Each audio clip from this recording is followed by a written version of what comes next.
Boa tarde a todos. Hoje, dia 9 de fevereiro de 2021, mais uma sessão do nosso fórum de discussões no ciclo gravídico puerperal e neonatal. Hoje nós teremos como convidados o Dr. Augusto César Penalva de Oliveira, do Instituto Emílio Ribas, doutora Carolina Rosadas, do Imperial College London, doutora Angélica Espinosa, da Coordenação Geral de Vigilância das Infecções Sexualmente Transmissíveis do Ministério da Saúde. O tema, eu vou deixar a cargo do doutor Augusto para apresentação. A palavra é sua, doutor Augusto. Boa tarde. Boa tarde. Eu gostaria muito de agradecer a Adriana por esse convite, agradecer a Muna, agradecer a Angélica, agradecer a Carolina, que vão estar comigo nessa mesa para a gente discutir um tema. Olha, estou vendo a Sandra aí. Agradecer pela oportunidade de a gente estar discutindo um tema de tão relevada importância. Eu vou começar introduzindo o tema, vou falar um pouco, vou tentar fazer uma uniformização de conceitos aqui e depois a gente vai discutir um pouco sobre a HTLV na gestação e depois a Angélica vai falar um pouco sobre as políticas públicas em relação ao HTLV. Então, eu vou compartilhar um pouquinho a tela com vocês, alguns slides. Vocês estão já vendo aí? Sim, Ciro. Está começando a entrar.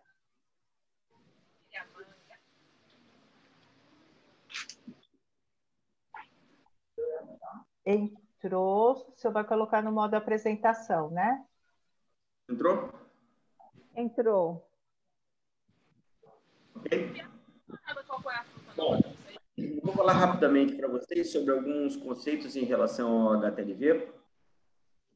Eu fiz esse primeiro slide exatamente, está obscuro mesmo, são duas obscuridades, né? A primeira é em relação ao próprio HTLV, porque ele é um vírus notoriamente obscuro, né? Que guarda uma tremenda obscuridade, tanto na sociedade civil quanto no meio científico. Por isso que ele vem aqui realmente obscurecido, isso não é casual, isso é de fato proposital, e que causa um grande desconforto e um grande temor para quem é portador e para quem convive com os portadores, aí a causa desse retrato acima. Sempre uma situação de grande insegurança e de grande temor para quem convive com essa infecção. Lembrando que o HTLV, conceitualmente, é um retrovírus. E os retrovírus são vírus que integram, que usam um maquinário celular com uma enzima chamada transcriptase reversa. Todos os retrovírus fazem isso, usam o maquinário para se replicar. Então, são vírus RNA que usam um maquinário celular, que é um DNA, e com uma transcriptase reversa, eles se multiplicam. Isso daí são elementos vegetais de origem, que vieram de retrotransposições, que provavelmente se aglutinaram num baculovírus e que criaram os primeiros retrovírus. E é importante que se tenha esse conceito que todos os retrovírus têm a mesma origem, ou seja, todos descendem da mesma origem. Isso foi há milhões de anos atrás. E por que isso é importante? Porque os retrovírus, eles inicialmente, isso na década de 40, 50, eram elementos fundamentalmente da botânica, apesar deles já terem sido descritos em animais, inclusive doenças relacionadas a retrovírus em animais, no início do século XX.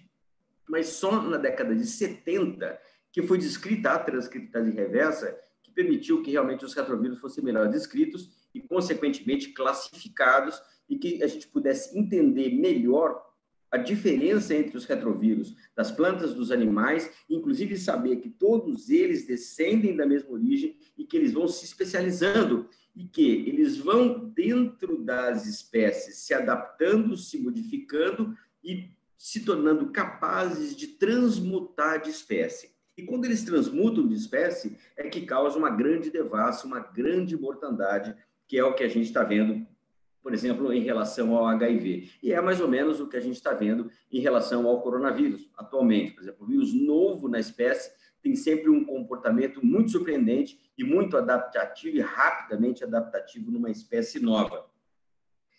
A humanidade não seria diferente, lembrando que até 1980, 1979, para ser mais exato, apesar dos retrovírus já terem sido descritos em praticamente todas as espécies de animais e vegetais, o homem, porque o homem não descende das espécies inferiores, né? Pelo menos é o que a Damares Alves e alguns outros indivíduos do cenário nacional acham, o homem não tinha retrovírus, mas, infelizmente, o Bob Gallo e a sua equipe mostraram que não, que o homem tem retrovírus e o HTLV1 foi, então, o primeiro retrovírus humano descrito. Em seguida, o HTLV2 foi descrito e depois o HTLV3, que passou a se chamar, então, HIV, e aí essa história praticamente todo mundo conhece. Então, é evidente que a proximidade da adaptação viral vem de espécies também próximas. E é evidente que o HTLV vem do STLV, que descende do PTLV, ou seja, o primata adaptando ao símio, que adapta ao homem. E ele, então, é uma zoonose. Então, é importante ter esse conceito de que, na verdade, os vírus vão se adaptando, os retrovírus vão se adaptando, vão passando de espécie, e acontece nesse momento da passagem, geralmente uma grande devassa, uma grande mortalidade, existe um período de adaptação em que o vírus vai se tornando menos patogênico e, consequentemente, mais adaptado à espécie. Muito importante a descrição da transcriptase e do entendimento disso, ou seja, o retrovírus, todos eles que tiveram origem comum foram se adaptando e dessa origem comum eles vão se adaptando com os vírus matas, depois os do símio, e eles vão se adaptando dentro do símio, fazendo as mutações necessárias para que, em contato com a espécie humana, ele possa se tornar patogênico e, consequentemente, se adaptar à nova espécie. Isso aconteceu com um, isso aconteceu com o 2, e o HIV é a mesma história, ou seja, a gente pode entender, através da análise filogenética, de como o HIV também saiu da espécie símia, que também é uma zoonose, e se adaptou à espécie humana. Então, dessa forma, de entender a rota, principalmente os vírus mais antigos da espécie, quais foram as rotas biológicas adaptativas aos animais e quais foram as rotas adaptativas humanas dentro da trajetória do vírus na Terra e a distribuição, consequentemente, epidemiológica que esse vírus vai ter na espécie. Então, qual é a diferença entre, por exemplo, o HIV, o HTLV1 e o HTLV2? Essa é o X da questão para a gente entender a grande diferença que caracteriza, tanto do ponto de vista clínico quanto epidemiológico e até do ponto de vista social, esses dois vírus. A diferença são 100 mil anos, ou seja, enquanto o HTLV tem 100 anos na espécie humana, é um vírus que se replica muito, muta muito e tem alta taxa de destruição celular. O HTLV é um vírus que tem muito tempo na espécie. Pensando que a história humana tem praticamente 6 mil anos, o HTLV1 tem 100 mil anos, ou seja, muito antes do homem ser o homem como a gente entende que o homem seja, né? Então, é um vírus que está há muito tempo na espécie. Então, ele se replica muito pouco, ele muta muito pouco e ele se replica muito pouco, como a gente vai falar daqui a pouco sobre a forma dele se replicar. E o HTLV2, então, tem o dobro de tempo do HTLV1 na espécie. Eu e o Jorge, a gente publicou um paper um tempo atrás, mostrando que o HTLV2 sozinho praticamente não muda muito o maquinário biológico celular, ou seja, ele praticamente é um vírus que está se endogenizando na célula. O que é isso? É quando os retrovírus, que são muito antigos na espécie, eles passam a pertencer ao genoma da espécie. E esse é o caminho dos retrovírus, ou seja, eles integram, eles deixam de ser patogênicos, eles passam a integrar o genoma. E a gente tem, ao contrário do que se esperava, quer dizer, de uma maneira praticamente desesperadora para algumas pessoas, o nosso genoma ele é constituído 8% do nosso genoma praticamente por retrovírus inteiros, ou seja, nós temos muitos retrovírus fósseis no nosso genoma. 8% do nosso genoma é constituído por retrovírus fósseis. E esses retrovírus têm papéis muito ambíguos nisso. Muitos deles ficam silentes, mas em muitas circunstâncias eles podem ter, para vocês que são obstetras, ginecologistas, um papel positivo por exemplo, a formação do sincício trofoblasto, ou seja, a adesão do trofoblasto no epitélio do uterino para a formação da placenta, depende da sinalização de um retrovírus endógeno. Então, isso não exclusivamente na espécie humana, mas na espécie humana também. Ou seja, então nós, de certa forma, estamos adaptados à expressão de um retrovírus para a nossa própria reprodução.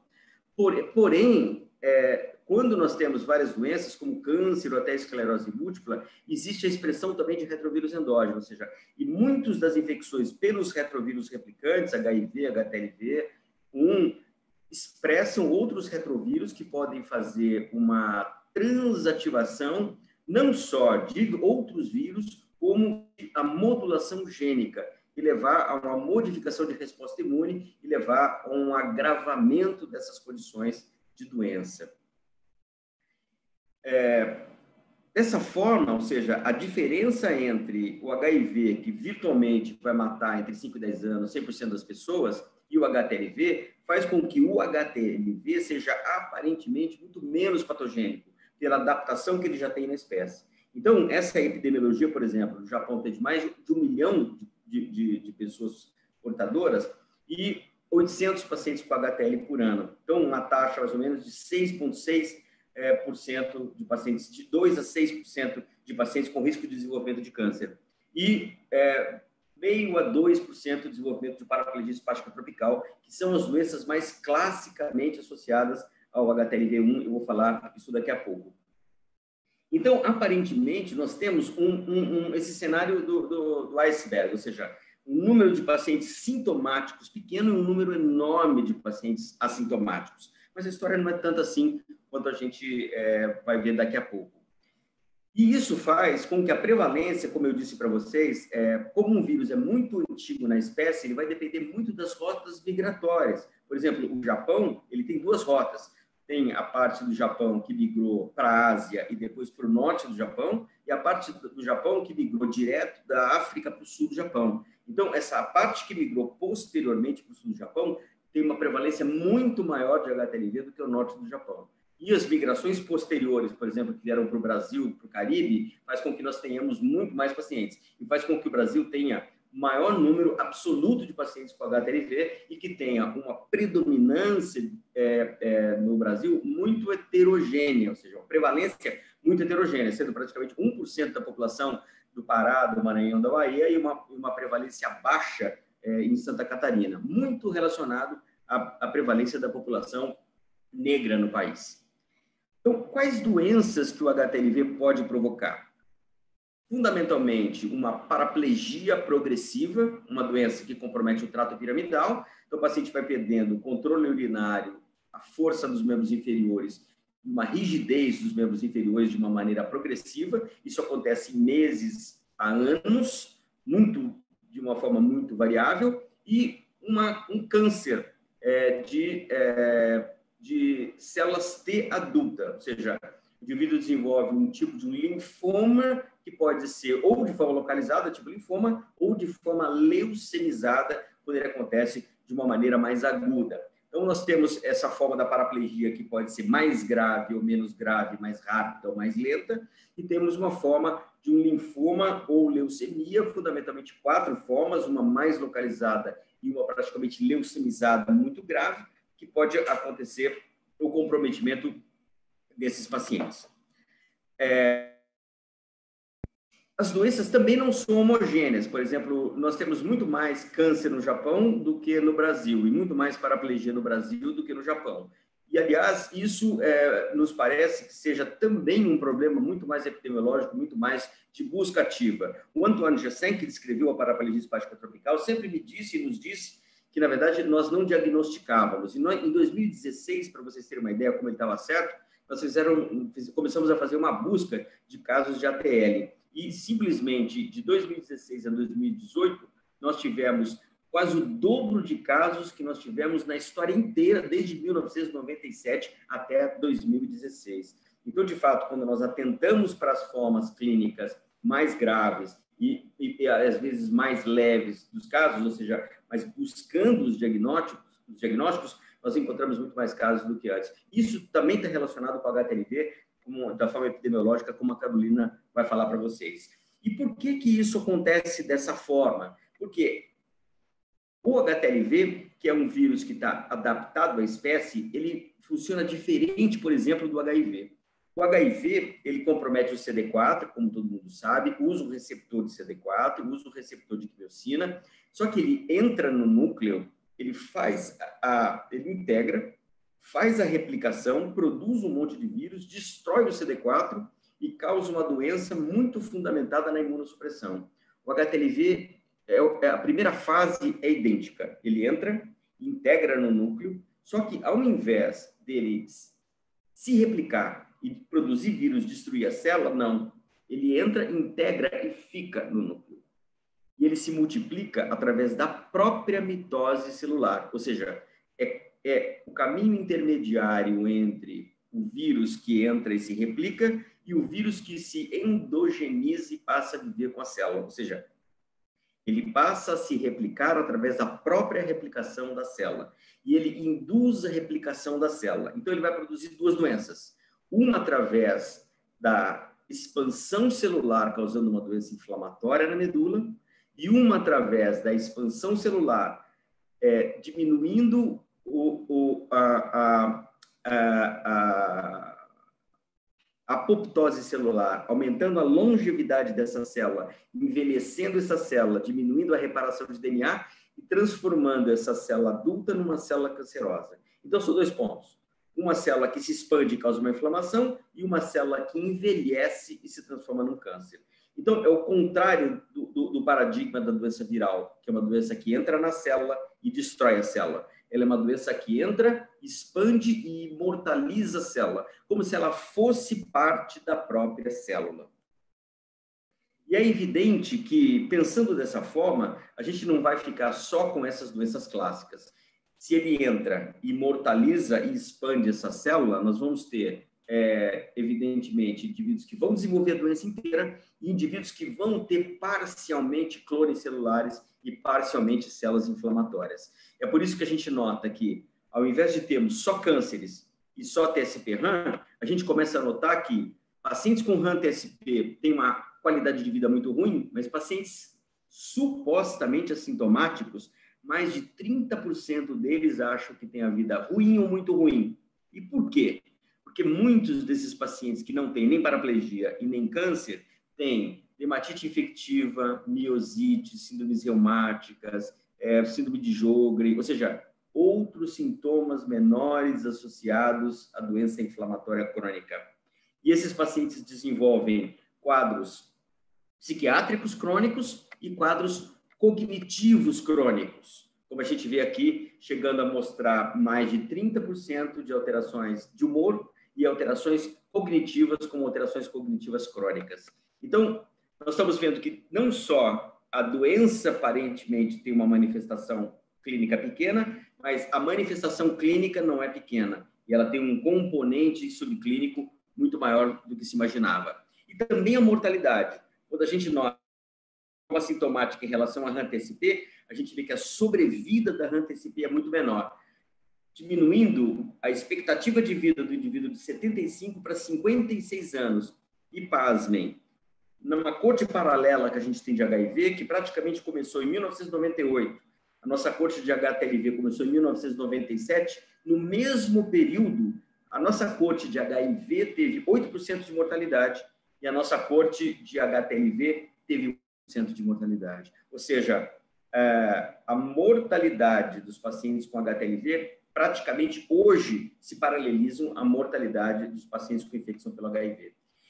Então, mais do que buscar diagnósticos precoces de síndromes inflamatórias e a história natural da síndrome clínica, tanto o câncer quanto a história da paraplegia espástica tropical, nos parece muito mais racional a gente buscar a proteção da infecção, que é mais ou menos o que se faz em paralelo com a infecção pelo HIV. E numa infecção silente, onde a boa parte dos pacientes não tem doença grave, a maior taxa de transmissão é a transmissão vertical, porque é a transmissão que passa da mãe para o filho, que é a transmissão mais eficiente. E é disso que que nós vamos falar hoje, principalmente a Carolina vai mostrar, e é a forma principal que a gente pode intervir para diminuir e praticamente excluir a infecção do HTLV no nosso meio.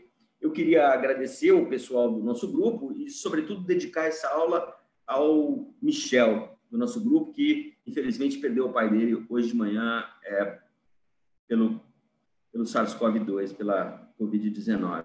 Agradeço a atenção de vocês, passo a palavra para a Carolina. Muito obrigado.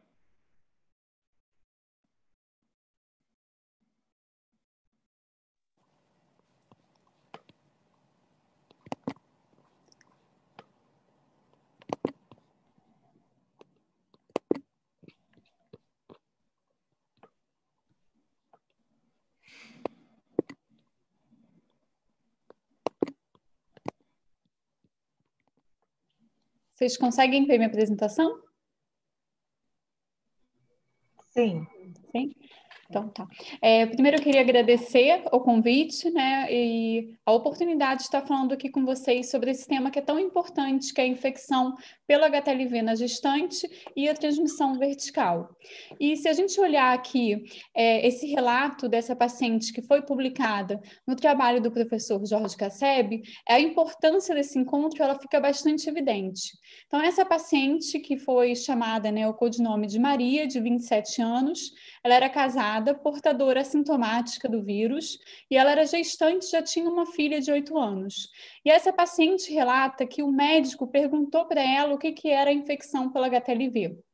E aí ela diz que se o médico não sabe, como é que ela ia saber o que era a infecção, né? E aí o médico disse então para ela que ele não sabia nada sobre esse vírus e que ele precisava estudar primeiro para depois ele ver o que ele poderia fazer. E aí o obstetra que fez o pré-natal dessa paciente falou para ela que ela tinha um vírus como o HIV e que ele não sabia se essa doença podia ser transmitida para o bebê. Ele não sabia nada sobre essa doença, mas que ele ia ter que estudar para saber também. E outro membro da equipe médica, durante o ultrassom para essa mesma paciente, falou que se o vírus tivesse infectado o bebê, ele aparentemente não tinha causado nada, mas que ele também não sabia nada sobre o HTLV. Então, é muito importante a gente ter esse espaço para estar conversando sobre a infecção pelo HTLV na gestante, principalmente quando a gente está falando de um país como o Brasil, que tem um grande número de indivíduos infectados pelo vírus. Então, nesse mapa, a gente consegue observar a distribuição do HTLV em gestante. E a gente vê que tem várias áreas que são cinzas, porque a gente não tem dados nessa população específica sobre a prevalência do HTLV.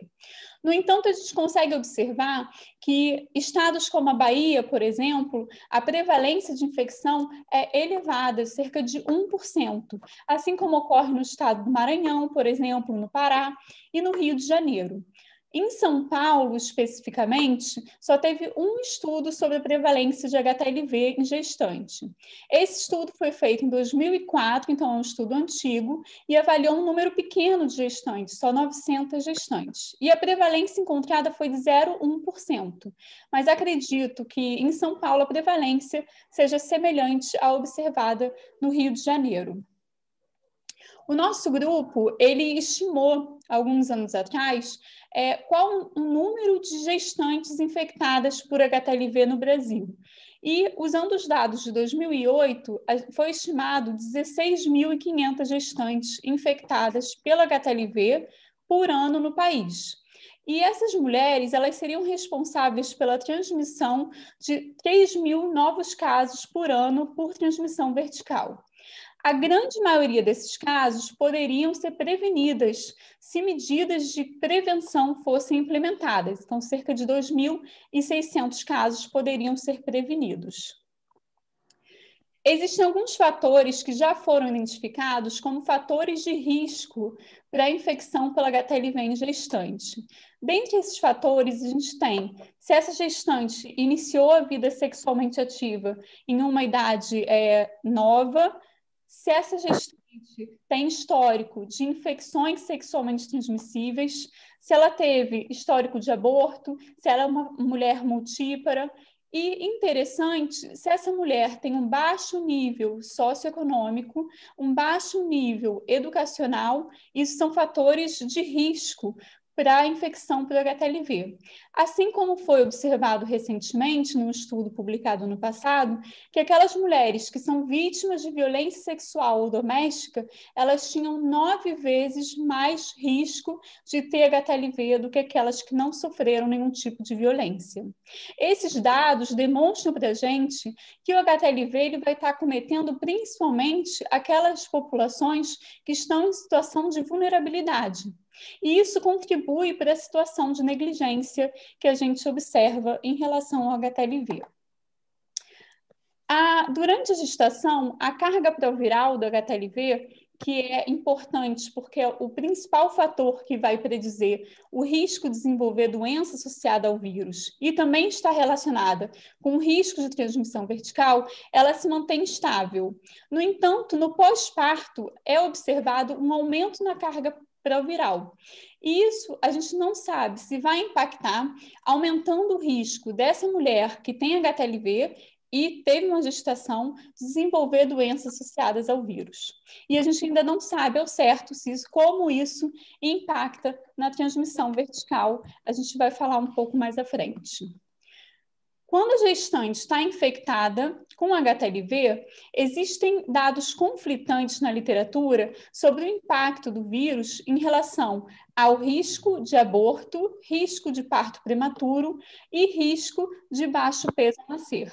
Então, alguns autores dizem que a infecção por HTLV está sim associada ao maior risco desses desfechos da gestação, enquanto outros estudos dizem que não encontraram associação entre infecção por HTLV e aborto, parto prematuro e baixo peso ao nascer.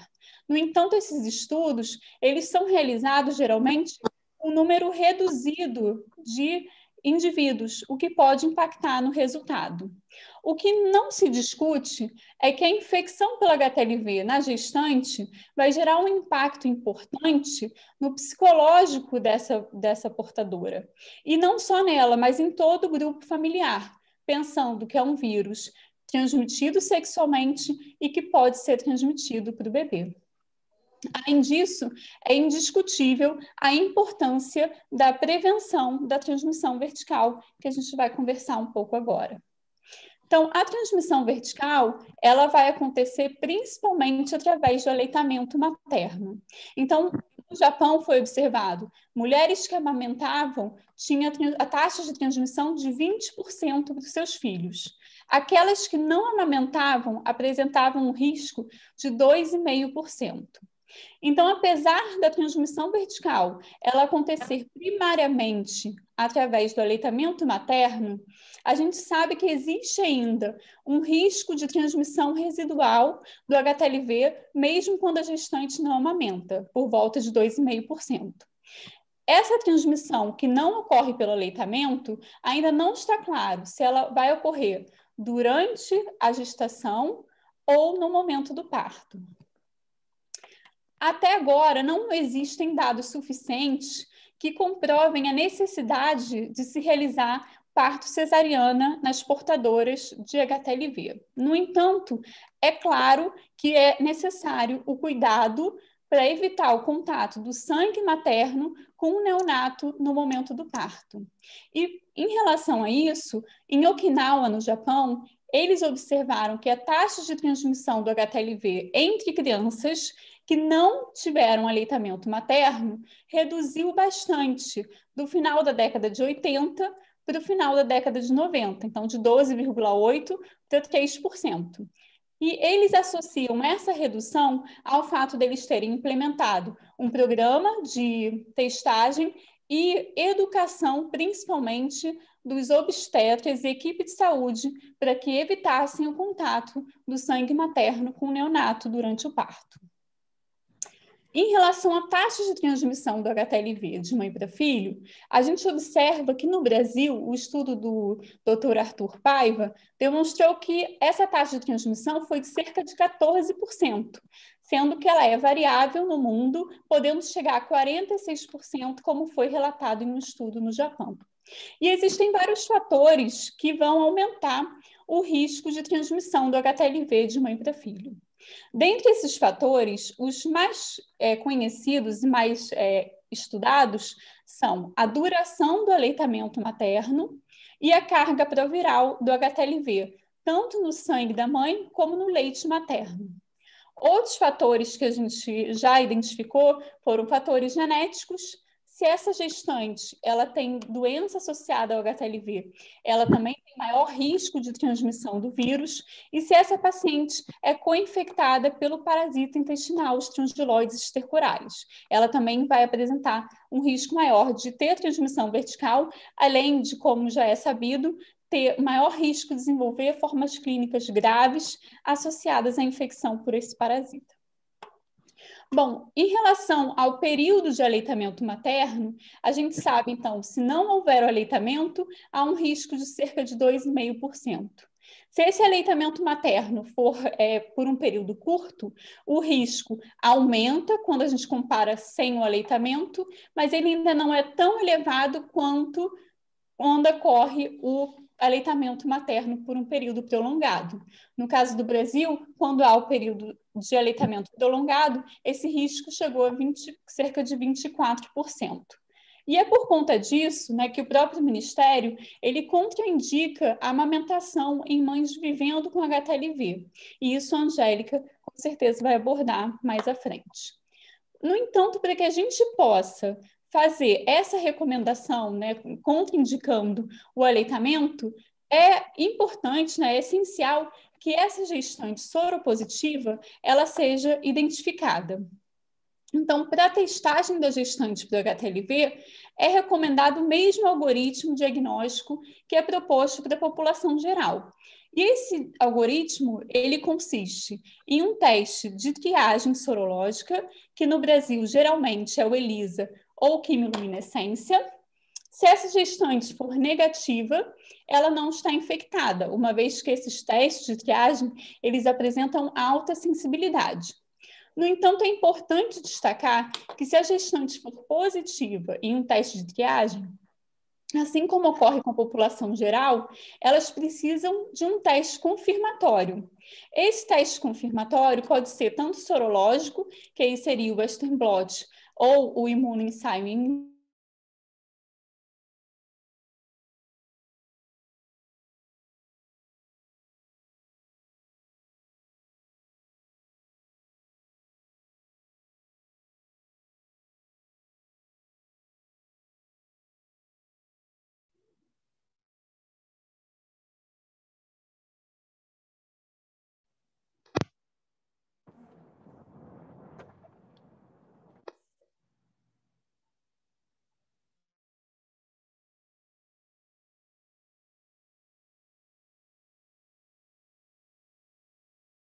para que seja feito o teste confirmatório e também que seja feito o acolhimento e a recomendação em relação ao aleitamento. Em relação aos testes diagnósticos, nós observamos que a eficácia desses testes não é impactada pela gestação. Então, os testes poderiam ser usados nas gestantes sem nenhum problema.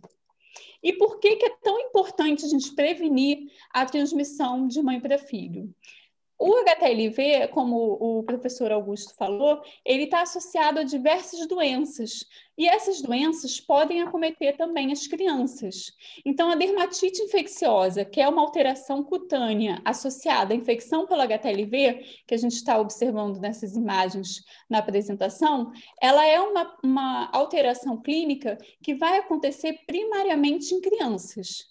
No entanto, mesmo a RAM e a ATL, que são doenças classicamente em adultos, também podem acontecer no paciente pediátrico. No entanto, o impacto da transmissão do HTLV, ele vai ser observado primariamente a longo prazo. Então, como o professor Augusto falou, as doenças associadas ao HTLV, elas têm um período de latência muito grande. Então, a doença ela vai se desenvolver geralmente no paciente adulto. A ATL, que é a leucemia grave associada ao HTLV, a gente considera o risco de 4% para aqueles portadores de HTLV. No entanto, a gente sabe que essa doença ela é praticamente exclusiva de pacientes que adquiriram a infecção através da transmissão vertical. Então, se a gente ajustar o risco para aqueles portadores que adquiriram a infecção através da transmissão de mãe para filho, o risco de desenvolver a TL chega a 20%. Isso quer dizer que 20% das crianças que são infectadas pela HTLV por transmissão vertical podem desenvolver essa leucemia grave, que tem uma média de sobrevida de 8 meses, além de todas as outras doenças que podem estar associadas com HTLV, que o Dr. Augusto falou, e do impacto na qualidade de vida, que ele também comentou. Mas é importante a gente destacar que quando a gente está prevenindo a transmissão vertical, a gente não está prevenindo só a infecção de um único paciente, não é só aquela criança, porque a gente vai bloquear uma cadeia de transmissão desse indivíduo, uma vez que ele vai passar praticamente a vida inteira, ou grande parte da vida, sem um diagnóstico e servindo como fonte de infecção para outras pessoas. Então, de forma resumida, o que é indicado é que as gestantes façam a triagem para HTLV no pré-natal, preferencialmente no primeiro trimestre, mas não é obrigatório, através de ELISA ou quimiluminescência. Se esse resultado for positivo, coletar um novo exame para fazer um teste confirmatório, que seria o Western blot, o imunoensaio em linha e PCR. E se for positivo, essa mulher ela é portadora de HTLV, e aí é recomendado o acolhimento e aconselhamento dessa portadora, uma avaliação clínica detalhada para a identificação de doenças associadas ao HTLV, a testagem dos familiares, que é muito importante, uma vez que o HTLV tem forte agregação familiar, então tem famílias que por gerações o vírus ele fica se transmitindo por transmissão vertical e sexual, então é importante a testagem dos familiares. E importante destacar que não tem tratamento disponível para HTLV. Então, existe tratamento das doenças associadas ao HTLV, mas não tem tratamento para a infecção do HTLV em si.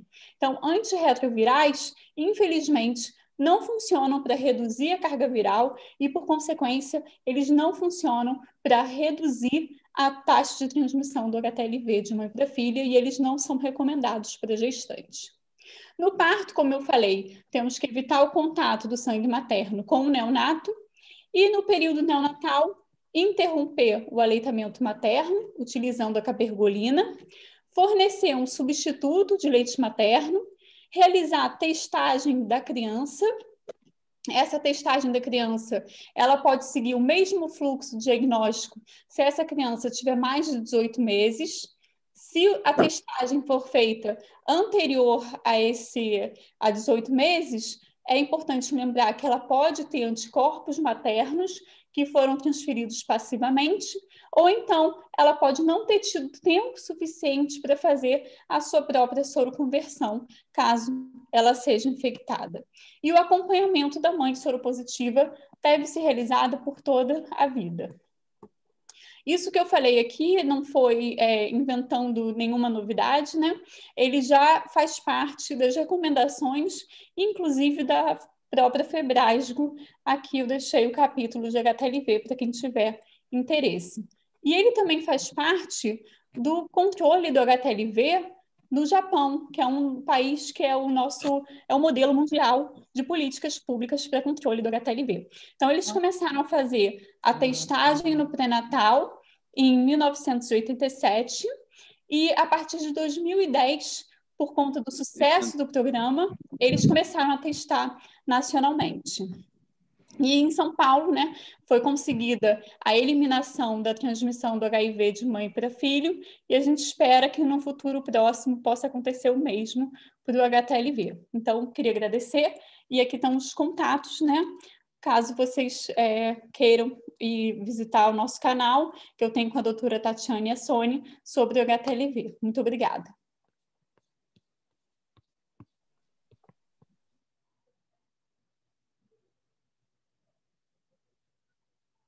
Obrigada a você, doutora Carolina. Doutor Augusto, agora passamos a palavra.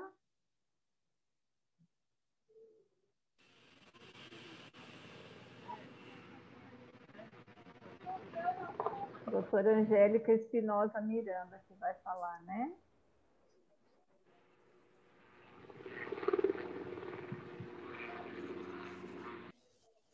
Oi, boa tarde. Vocês conseguem ver a minha tela agora? Sim, doutora, sim, consegui. Isso. Eu queria agradecer o convite de vocês. É super importante assim, estar participando com vocês dessas discussões.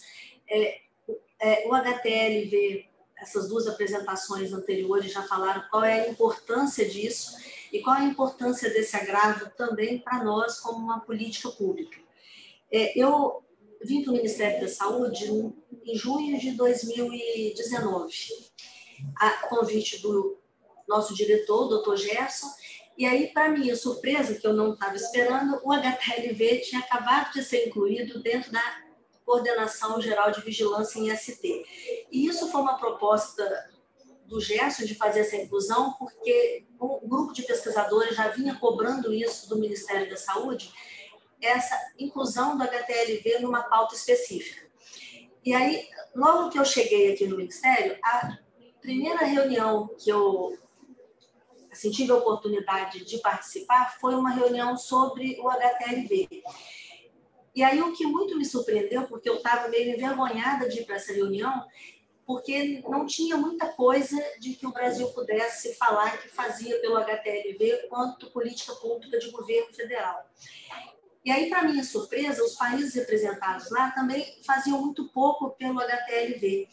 Então, a gente viu nessa reunião, foi essa discussão de que ele era um problema de saúde pública, mas negligenciado a nível mundial.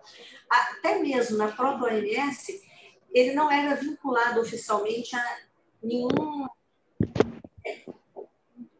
departamento. E aí, essa reunião foi em novembro de 2019 e foi uma consulta técnica para revisar o que tinha de dados epidemiológicos e as evidências disponíveis a nível global e que a OMS poderia estar lançando mão para fazer uma discussão mais aprofundada e fazer uma recomendação para os países. Aí foi feita uma revisão sistemática de vários aspectos do HTLV, e aí no final dessa reunião foi isso colocado, que era necessário colocar alguma coisa na página da OMS sobre o HTLV, que ele foi incluído oficialmente no programa da OMS de IST, e a gente, na América Latina, foi incluído numa reunião que seria feita pela OPAS e que o Brasil seria a sede dela. Isso tudo foi atrasado por conta da pandemia da Covid. Mas aí, na volta dessa reunião, a gente veio se discutindo que era necessário implementar essas ações a nível federal. E a gente já sabia que tem a notificação compulsória do HTLV, isso no estado da Bahia. Esse agravo, essa mudança, essa reorganização, a reestruturação do departamento de HIV/AIDS, do departamento de condições crônicas e IST, ele deu mais visibilidade para os outros agravos que não só o HIV, e entre eles o HTLV.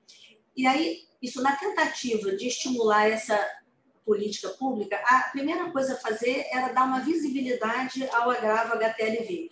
A gente precisava informar sobre o HTLV, porque era muito pouco debatido ainda a nível dos cursos de saúde na universidade e nas unidades de saúde, nos serviços, fora daqueles nichos onde o vírus era estudado.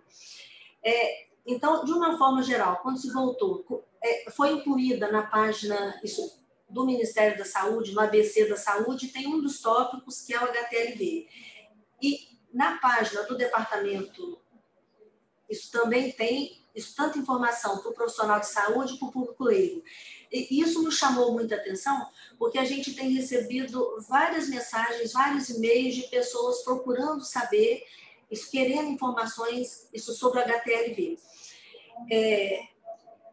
E aí, nesse mesmo sentido, em parceria aí com o grupo, isso que a Carol participa, a Sandra também, a gente fez 2 webinários, fez um webinar no sentido do webinar do PCDT de IST, e depois a gente fez um webinar específico sobre o HTLV no Dia Mundial de Luta contra o HTLV. Ele também foi incluído nas campanhas de HIV, de IST, isso tanto no Carnaval, como no 1º de dezembro, como em outubro da sífilis. A gente começou a fazer a campanha menos focada em um agravo específico, mas, em geral, em todos os agravos. E aí, para dar visibilidade àqueles agravos que isso não eram tão visibilizados antes. Foi preparado um suplemento especial na revista de Epidemiologia e Serviços de Saúde, só sobre o PCDT de IST. E aí, um dos artigos desse suplemento é um artigo para falar sobre o HTLV. E no mês de novembro, a gente incluiu um artigo também no boletim da SBS sobre o HTLV. O Ministério da Saúde preparou um fluxograma de mesa com as IST, HIV, AIDS, hepatites virais, e um dos fluxogramas que a gente incluiu foi o de HTLV, para que chegue na atenção primária, que aí nem é mais na Secretaria de Vigilância, que esse fluxograma ele visa dar conhecimento, dar estímulo para pelo menos pensar no agravo do profissional que está na atenção primária. E foi aberto um edital de pesquisa, que tiveram 2 projetos financiados de HTLV, porque isso é importante, a gente precisa gerar novos dados sobre HTLV no Brasil. Nos editais desse ano de 2021, o HTLV vai ser um dos temas que vão ser disponibilizado para financiamento de pesquisa. E agora a gente terminou o ano de 2020 com a ideia de ter esse protocolo clínico de diretrizes terapêuticas específica para o HTLV. Porque o que acontece? Para montar essa política pública, a gente estaria até num momento bom, porque tem poucas coisas efetivas. O que a gente tinha antes desse PCDT é um manual clínico de 2013, que está na página, isso disponível até hoje, e antes desse tem um documento mais antigo ainda, da década de 90. Então, assim, a gente precisa de ter um documento específico sobre o HTLV que seja um direcionamento para o gestor. Porque isso é uma coisa importante por conta da nossa tripartite. Porque várias das coisas do PCDT, quem vai ter que arcar com essa despesa são os estados e municípios. Então, foi feito todo esse processo se atrasou um pouco por conta também da pandemia do Covid. A gente queria fazer uma reunião com um grupo de especialistas, isso presencial, mas não foi possível. Então, foi um grande grupo de pesquisadores que assim, trabalhou conosco. Eles foram liderados aí pelo Ricardo Israq e pela Carolina, que ajudaram muito nesse processo.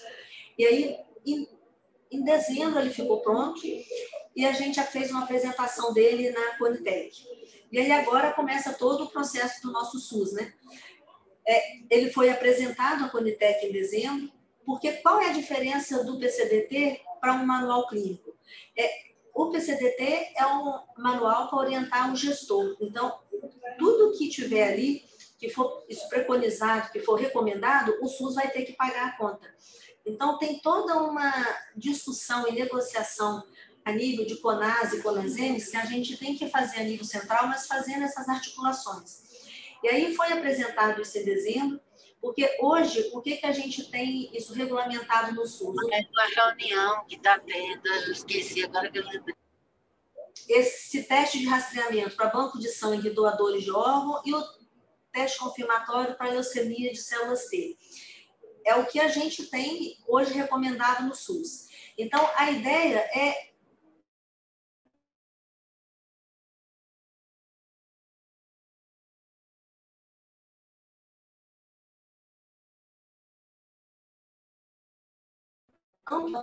antes de ir para apreciação, eles teriam que fazer uma análise de custo-benefício.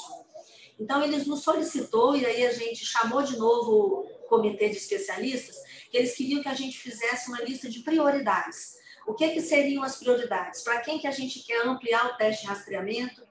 Para quem que a gente tem o teste confirmatório? Em relação às complicações do HTLV, que tipo de exame a gente quer? Qual o tipo de medicamento que a gente quer?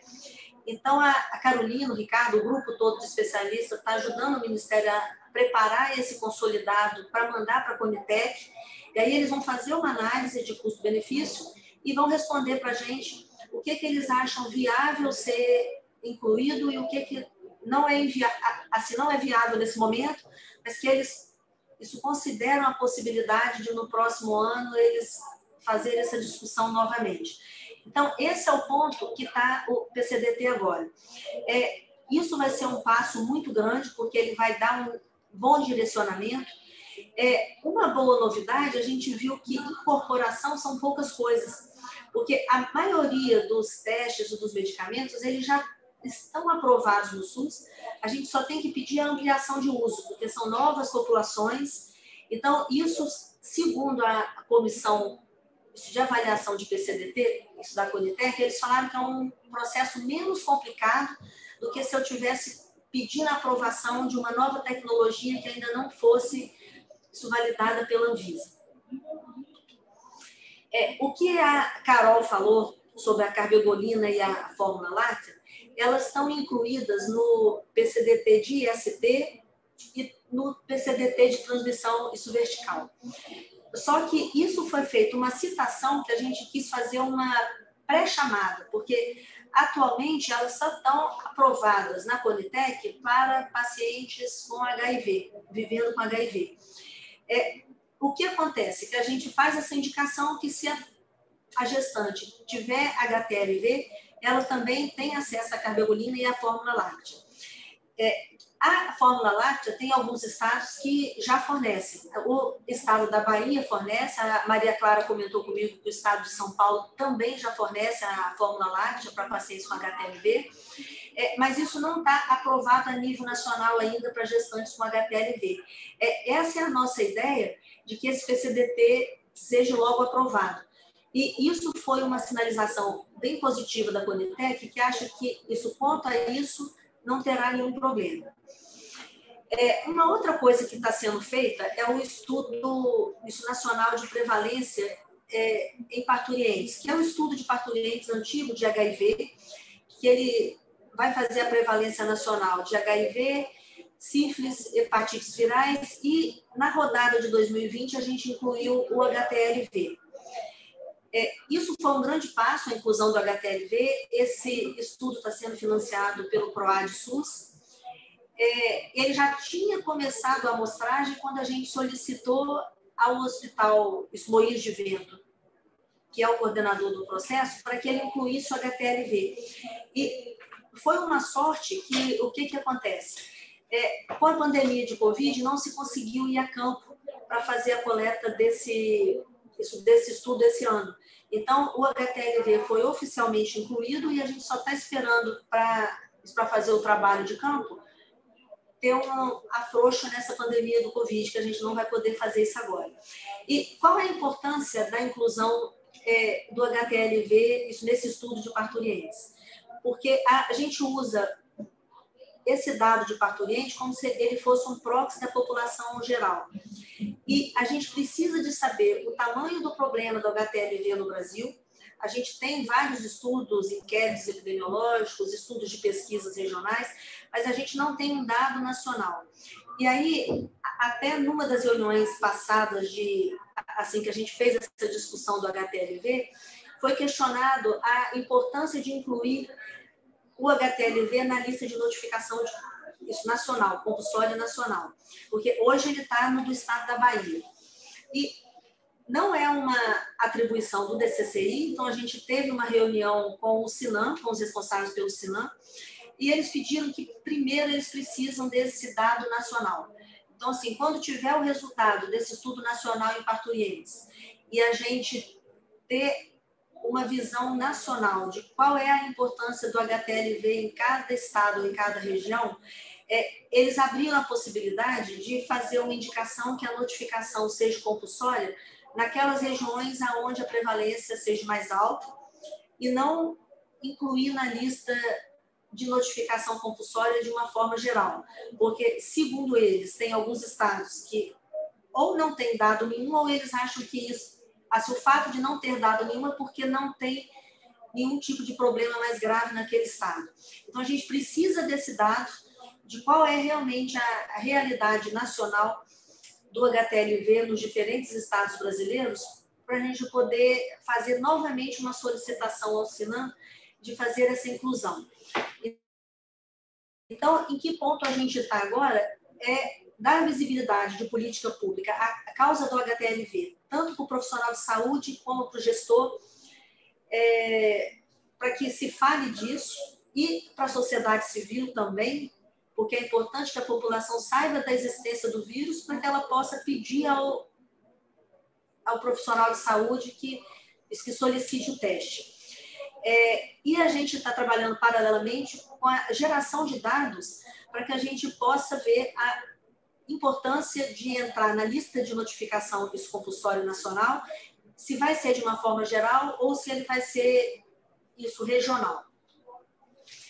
Agora, a nossa proposta tem sido isso trabalhar, porque aqui o DCCI está na Secretaria de Vigilância em Saúde. E o HTLV é muito mais complexo do que só estar na vigilância. Então, assim, a gente realmente precisa gerar o dado, mas para fazer uma política pública que realmente seja eficaz, que realmente traga bons resultados, a gente tem que fazer essa atenção integral.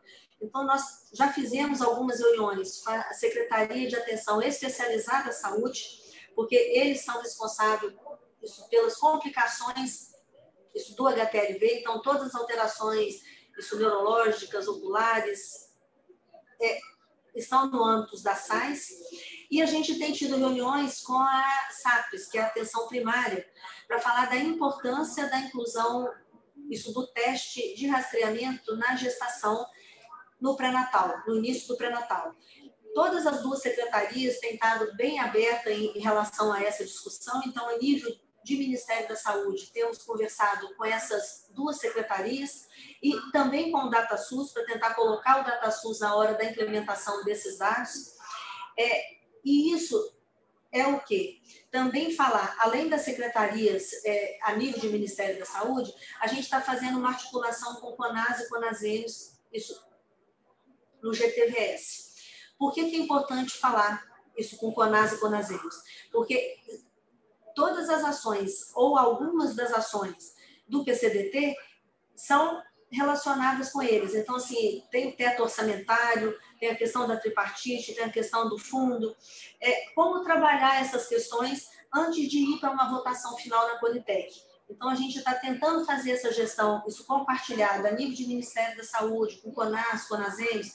A gente está tentando incluir agora, no ano de 2021, de acordo com o que a Conitec nos passar em relação a essa pré-avaliação do PCDT, na hora que esse PCDT for avaliado na comissão da Conitec, a gente vai ter que fazer uma articulação maior com a sociedade civil, com a academia, e também divulgar na consulta pública que as pessoas se manifestem em relação a mostrar a importância de estar incluindo esse agravo e de ter um PCDT de HTLV.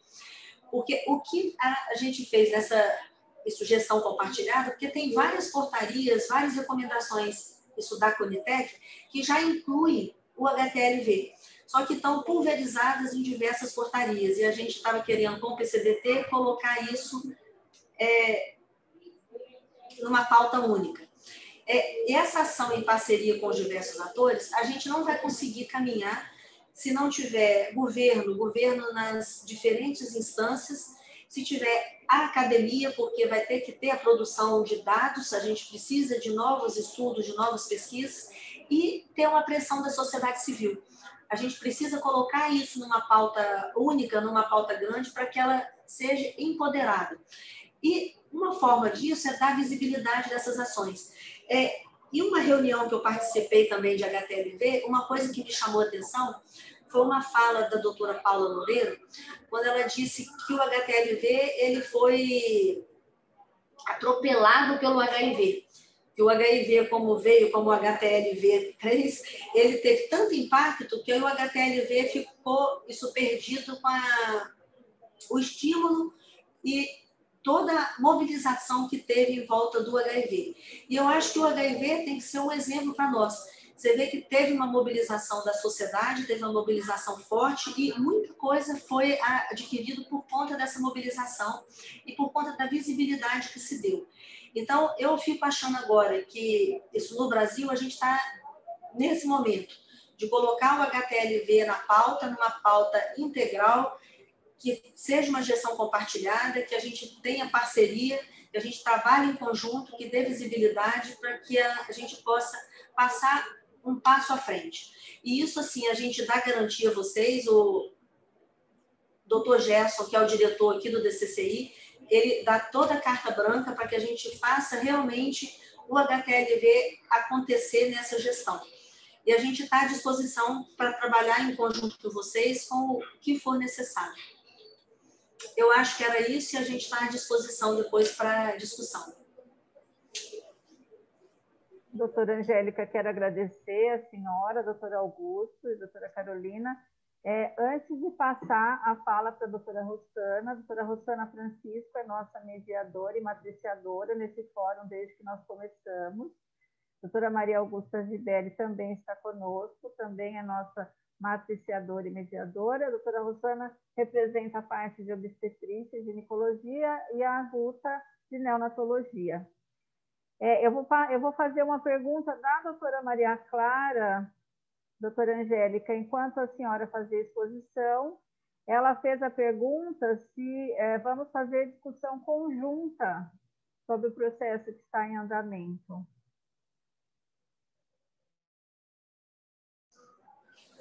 Eu não escutei bem a pergunta, Rossana. Você pode repetir? Eu vou ver se eu aumento aqui. Doutora Maria Clara, do CRT, ela perguntou se vocês vão ter a possibilidade de fazer essa discussão conjunta com os outros estados. Foi isso, doutora Maria Clara? Isso mesmo. A gente tem trabalhado de uma forma muito articulada com a Angélica. Queria dar parabéns à apresentação da Angélica e falar da importância da gente fazer essa discussão também de uma forma articulada. Não, com certeza. Isso com certeza, Maria Clara. A ideia é essa, e a ideia passa até pelas coordenações de ST/AIDS pelo centro de referência. Eu acho assim que é uma briga que a gente vai assumir e vai ter que tomar a direção, como foi HIV, sífilis, HTLV, as hepatites, a gente vai colocar tudo nesse bojo, fazer uma discussão e fazer essa frente. Porque é uma briga que a gente já sabe como fazer, né? Então, acho que vamos ter que fazer essa coisa junto com as coordenações estaduais. E nós estamos contando com vocês, porque São Paulo faz um diferencial, né? Vocês já são uma multidão. Obrigada. Agora eu vou passar a palavra, desculpa, vou fazer 3 perguntas para a doutora Carolina. As 3 têm a ver com a gestação. Vou fazer primeiro da Thaís Buzinaro. Ela pergunta se a testagem for negativa no primeiro trimestre, precisamos repetir em algum outro momento? Vocês recomendam testar todas as gestantes? Pode responder já? Pode. Então, a princípio, né, na proposta inicial do PCDT, por uma questão principalmente de custo, né, a recomendação foi a testagem uma vez da gestante, que seria de preferência no primeiro trimestre, por conta do que eu expliquei, da necessidade de fazer o teste confirmatório, ter o acolhimento da gestante se ela for soropositiva. Então, a indicação foi só uma vez. E a testagem, a recomendação é a testagem no Brasil universal para todas as gestantes. Então, acho que já ficou contemplada a Renata Gadelha e Pedro Cavalcante, confirma, porque eles perguntaram, né? A Renata perguntou se a testagem poderá ser feita no terceiro trimestre e o Pedro havia perguntado se pode fazer... precisa ser feita trimestralmente ou só uma vez na gestação? Só uma vez. Então, a gente até incluiu, né, no trabalho preliminar do PCDT, que caso essa testagem não for feita no primeiro trimestre, ela poderia ser realizada em qualquer momento da gestação, inclusive no momento do parto, né? O importante é que essa gestante ela seja testada realmente. E agora a última pergunta, doutora. A Renata, não sei o sobrenome dela, ela pergunta se tem países onde o rastreamento é obrigatório no pré-natal. Tem. O programa de testagem nacional ele foi implementado no Japão em 2010, né, mas eles fazem já a testagem no pré-natal em algumas regiões desde a década de 80. Então, pelo sucesso que eles tiveram na redução na prevalência de infecção nessas regiões que já faziam pré-natal na década de 80, a partir de 2010 foi implementado a testagem a nível nacional. Na Guiana Francesa, eles também testam as gestantes. E na Inglaterra está em avaliação, né? Apesar da prevalência na Inglaterra ser baixa em gestante, ela se mostrou custo-efetiva e então ela está em avaliação aqui também. Obrigada, doutora. Agora eu passo a palavra à doutora Rossana Francisco. Gente, eu queria inicialmente parabenizar vocês pelas apresentações, foram super claras. Acho que são super importantes. A gente aqui, como Hospital das Clínicas, estava numa discussão para a gente começar a fazer a triagem aqui, né? Quando a gente foi... eu não sei o que a gente foi, se a gente foi pego pela pandemia, se a gente levou uma rasteira do Covid, aí a gente não conseguiu dar o andamento, né? Mas eu já tinha conversado um pouco com o pessoal do Emílio Ribas, eu acho que é muito importante que a gente tenha pelo menos esse conhecimento, né, para virar uma política pública, a gente vai precisar mesmo conhecer o que acontece, né, e ver o impacto disso. Então, acho que é importantíssimo que a gente possa ter linhas de pesquisas para poder discutir isso. E aí a gente vai ter que pensar um pouco mais, né, em relação a... Porque quando a gente coloca lá no parto, evitar contato com sangue, né, é uma coisa que é extremamente difícil. Se for numa cesárea, você pode fazer um parto amplificado, mas se não for num parto normal, como é que vai ser? Então, Carolina, assim, tem alguma coisa de dosagem de carga viral, alguma coisa, algum estudo que olha isso, que poderia pensar alguma coisa de via de parto, ou não tem nada? Como é que a gente fica nisso? Não tem nenhum estudo específico que consiga mostrar com um número suficiente de gestante qual seria a carga viral que seria um fator importante para que haja transmissão. O HTLV, como o professor Augusto falou, ele é um vírus que, diferente do HIV, ele não produz muitas partículas virais livres, né? Então, a transmissão ela vai estar mais relacionada com o contato com a célula infectada. Então, é uma transmissão mais difícil do que a infecção pelo HIV. A maioria tem muitos pesquisadores, né, que trabalham com HTLV que acreditam que a cesariana seria o mais indicado para a portadora com HTLV. No entanto, infelizmente, a gente não tem nenhum estudo que comprove. A gente sabe que o parto cesariana, quando a gente compara com o parto normal, também tem muitas desvantagens, né? Então, acho que, infelizmente, a gente não tem um corte, mas de forma geral a gente considera que quando a carga proviral ela é maior do que 1%, é uma carga viral já considerada elevada, né? Mas a gente não tem nenhum estudo que mostre qual carga viral que seria indicada para a gente fazer um corte, né? Aqui na coorte de pacientes do Centro de Referência da Inglaterra, é realizado o parto normal, tomando esse cuidado. No entanto, em relação às gestantes, é recomendada a interrupção do aleitamento materno e é verificada, inclusive, em alguns poucos casos, onde a gestante queria manter o aleitamento ou até o momento de saber o resultado do teste, foi verificada a carga proviral no leite materno e no sangue. E aí isso ajuda a paciente a tomar uma decisão informada. Lembrando que também é um direito do bebê, né, de ser prevenido contra a transmissão vertical. Não é só o que a gestante acha, né? É um direito da criança também.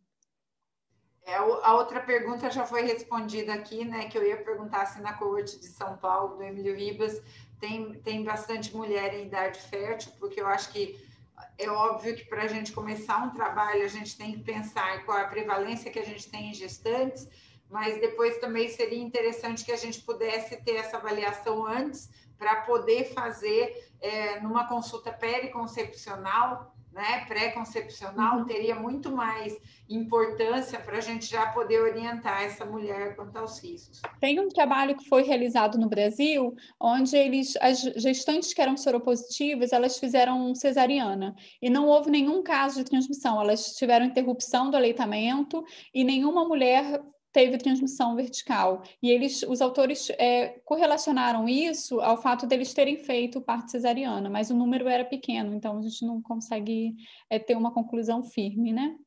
Mas acho que eles estão falando o que estão fazendo em São Paulo, né? No chat. É importante, né? Porque uma população, como a Angélica falou, acho que quase 1/5 das gestantes do Brasil vai estar em São Paulo, né? Então, acho que esse dado é muito importante para a gente conhecer. Não, com certeza. Parabenizar vocês. Não sei se a Guta quer fazer algum comentário. Se tiver, a gente manda sim, tá? Se tiver gestante positiva, a gente manda.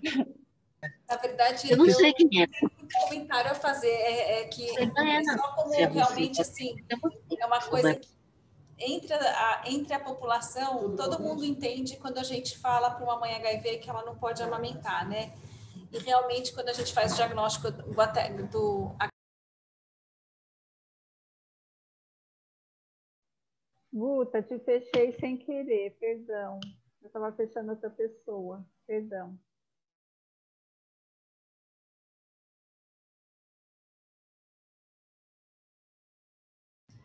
Guta, conseguiu abrir? Pronto, desculpa. Consegui abrir. Na verdade, o que eu ia ponderar só é que a gente tem quando a gente tem o HIV, que é uma doença que as mães já conhecem, ouviram, elas entendem e tudo bem em relação a não amamentar, né? Em relação ao HTLV, a gente viu uma situação um pouquinho diferente, né? Que como é uma doença menos conhecida, é muito importante que a gente tenha toda essa consciência do risco de transmissão que existe para orientar essas mães que elas não podem amamentar. É só no sentido de reforçar as orientações todas dadas mesmo, né? Mas a apresentação foi excelente, foi muito bacana, aprendi muita coisa e só queria reforçar isso. Obrigada. Eu acho que é importante essa colocação. Até teve um estudo bem recente no Brasil que mostra que o estigma relacionado ao HTLV também vai impactar no segmento da recomendação médica. Então, quanto mais a gente fala do HTLV, quanto mais a gente diminui esse estigma e até o autoestigma, isso também contribui para que a gestante ela siga o aconselhamento médico. Então, acho que vai da educação do médico, né, que ele tem que conhecer o HTLV, ele tem que entender a importância de inibir o aleitamento, e uma vez que ele recomende a inibição do aleitamento, a gestante, não só ela, mas todo o núcleo social dela tem que entender a importância também dessa recomendação.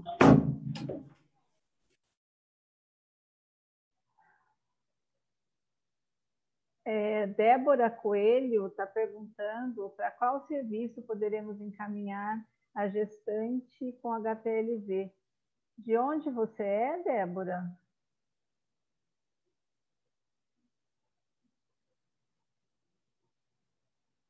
A resposta veio imediatamente para Emílio Ribas. Nós gostaríamos de saber do município de São Paulo, então a resposta já veio. Pessoal, como nosso fórum, nós temos um tempo, né, das 14 às 15, óbvio que um tema dessa importância, nós não poderíamos que o horário fosse exato. Só para dizer, doutor Augusto, doutora Carolina e doutora Angélica, nós tivemos presentes aqui o estado de São Paulo todo, os profissionais, eles fazem parte de todos os níveis do cuidado, né? Um cuidado transversal, então nós temos não só profissionais de saúde, mas nós temos articuladores de humanização, nós temos articuladores da atenção primária, temos pessoal do DRS, a equipe toda do Comitê Estadual e do Grupo de Enfrentamento à Morte Materna Infantil, a qual a doutora Maria Clara compõe com a sua equipe. A doutora Silvana Quintana, que é do HC de Ribeirão, está conosco. Nós temos vários profissionais médicos aqui conosco também, que eu não vou conseguir citar o nome de todos.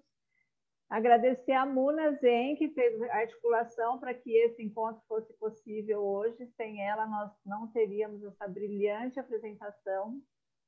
Tivemos conosco os estados do Pará, Rio de Janeiro, Pernambuco e Rio Grande do Norte, prestigiando. E quero agradecer, em nome da Secretaria Estadual de Saúde, a disponibilidade de vocês e convidá-los sempre que quiserem estar presente conosco, que a gente possa fazer alinhamento, que a gente possa levar informação e que a gente possa qualificar cada vez mais a assistência para as nossas usuárias do SUS. Não sei se alguém tem mais alguma consideração a fazer. Eu vi que o doutor Pedro Chiesi, doutor Pedro, abriu a câmera. Não sei se o senhor quer fazer alguma consideração.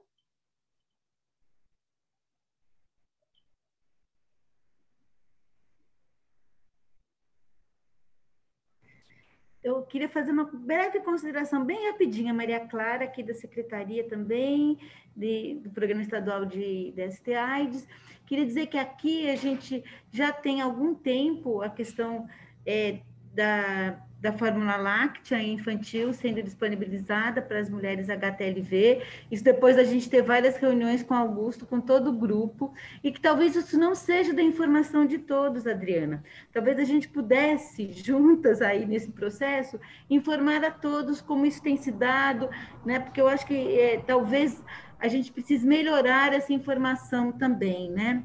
Queria também dizer que aqui a gente tem um grupo que tem trabalhado de uma forma tão articulada com as questões das transmissões verticais, que eu acho que a gente precisa necessariamente trabalhar melhor também com as questões de HTLV, e a gente se coloca, né, Adriana, que eu sei que estamos juntas em vários desses processos, e a gente continua aqui juntos, contando com toda a equipe, com o Guto, com toda a equipe, me permita chamar assim, com todo o grupo do Emílio Ribas, para que a gente dê aí prosseguimento ao nosso trabalho. Eu acho que falta o investimento também da nossa parte e a gente se vai rever esse processo aqui dentro também. Pode deixar que a gente, juntos, a gente vai dar conta de encaminhar melhor essa questão. Mas fórmula láctea infantil, acho que há vários anos a gente tem já essa recomendação e a gente tem esse fornecimento, mas eu acredito que isso pode ser melhor informado a todos, né, Guto? Eu acho que a gente pode trabalhar melhor, sim. Doutora Maria Clara, a gente pode alinhar, sim, você conosco, junto com a doutora Guta, trazemos isso numa agenda para a gente apresentar de extrema importância, que a gente possa dar continuidade para o que foi disparado hoje, já prevendo as coisas boas que vêm aí em relação ao manejo do HTLV. Quero agradecer mais uma vez, doutor Augusto, doutora Carol e doutora Angélica. Olha só, eu já chamando a doutora Carolina Rosada de Carol. Adriana, deixa eu só falar uma coisinha. Claro. Só um minuto, reforçar isso que a Clara falou, que realmente a gente já tem... você viu que o Exército responde no instante, né? A Tati está aí atrás, já respondendo antes que a gente responda. Podem encaminhar os pacientes, a gente tem um grupo bem estruturado no Instituto, a gente tem assimilado todas as pacientes e as crianças, né, dentro da nossa corte, e a Clara tem dado esse suporte, já faz um bom tempo. Então, de forma, mesmo não tendo essa estrutura tradicionalmente montada, a gente tem feito isso no Instituto, e a pergunta que a Tati respondeu, podem encaminhar os pacientes, podem encaminhar as gestantes, e bem como outros pacientes, crianças. A gente está com essa estrutura montada no Emílio laboratorial e assistencial e de pesquisa, inclusive os partos, a gente tem uma combinação com outro hospital que tem feito para a gente tem feito esse estudo na questão da transmissão, tem como o acompanhamento desses pacientes. E a Clara tem feito isso, então está aberto para isso e podem encaminhar, estamos à disposição. Muito obrigado. Prazer, obrigado, Carolina, obrigado, Angélica, obrigado, Adriana, obrigado, Clara, obrigado, Muna. Obrigada a vocês pelo convite. Prazer estar aqui falando com vocês. Obrigada. Obrigada a todos. Boa tarde. Gente, terça-feira estaremos aqui novamente às 2h, né, doutora Rossana, doutora Guta. Doutora Rossana, Você foi muito bem substituída, a aula foi um sucesso, né? Foi maravilhosa. A Cris está aqui, ó.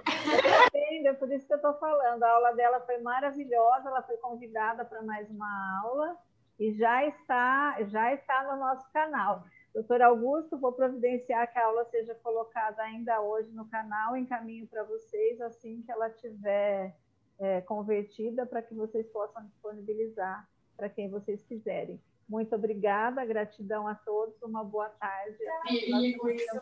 Ele está assim, ó. Tchau, gente. Obrigada a todos, obrigada, doutora Rosana. Nós, pela rede, vamos levar esse tema ao Brasil afora e vamos criar um grupo de trabalho para isso, doutora Rosana. Muito bom, muito importante mesmo, Mona. Um abraço. Obrigada, doutor Augusto. Obrigada, gente. Tchau.